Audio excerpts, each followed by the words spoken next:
அஸ்ஸலாமு அலைக்கும். இன்றைக்கு காலை நாஸ்டா இறால் கொழுக்கட்டை.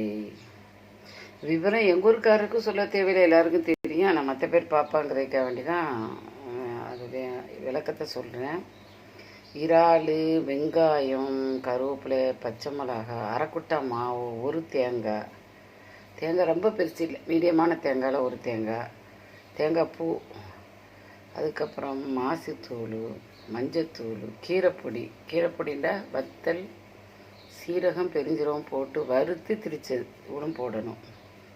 உப்பு தேவையான அளவு. சில விஷயங்களை சொல்ல மறந்துடுறேம்மா, அதனால் இப்போ சொல்கிறேன்.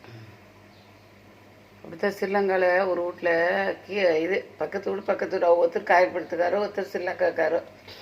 ஒரு ஆட்களை தின்னுட்டு நல்லா இருக்கிறேன்னு எல்லாம் போட்டாலும் தேங்காய் பூ போட தேங்காய் வாடிக்காரரும் ஒன்றா, தேங்காய் தோட்டக்காரரும் தேங்காய் போட மறந்துட்டாலும் கொலக்கட்டை கல்லாக இந்திரான்.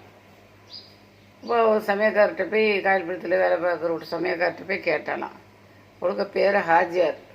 ஹாஜியார், என்ன கொலக்கட்டை நீங்கள் தந்தையில் அதே போல் இல்லையே, கல்லாய்க்கிற என்ன விஷயம்னு கேட்டாலாம். என்னதெல்லாம் போட்டியா? தேங்காய் பூ போட இல்லைன்றார். தேங்காய் பூ போடாட்டா என்னாண்டு உங்களுக்கு கொழுக்கட்டை மெதுவாக வரும் ஆன்னு சொன்னேம்மா. இப்போ நான் முதல்ல ப்ரோக்ராம் எடுத்தையில் தேங்காய் பூ சொல்ல மறந்துட்டேன். இப்போ ரெண்டாவது எடுக்கிறேன். அந்த ஞாபகம் எனக்கு ஒரு டக்குன்னு வந்துட்டு. தேங்காய் பூ சொல்ல தேங்காய் போட்டால் தான் மெதுவாகிக்கு. பிடிச்சோடனே பாருங்கள் சாஃப்டாகிக்கிது. பிடிச்சோடனே சாஃப்டாகிக்கும்.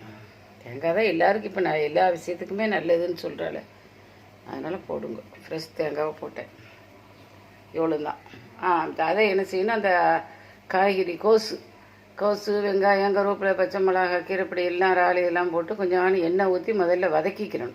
அரைக்குறையமாக வதக்கினா போதும், அரை வெக்காடு போதும். இதில் ஆவியில் வேற வேகுது. வெந்த பிறகு இந்த மாவை போட்டு தேங்காய் பூ போட்டு பெரட்டி அவிக்கணும். இதுதான் அந்த கொழுக்கட்டை, இறால் கொழுக்கட்டையுடைய ரகசியம்.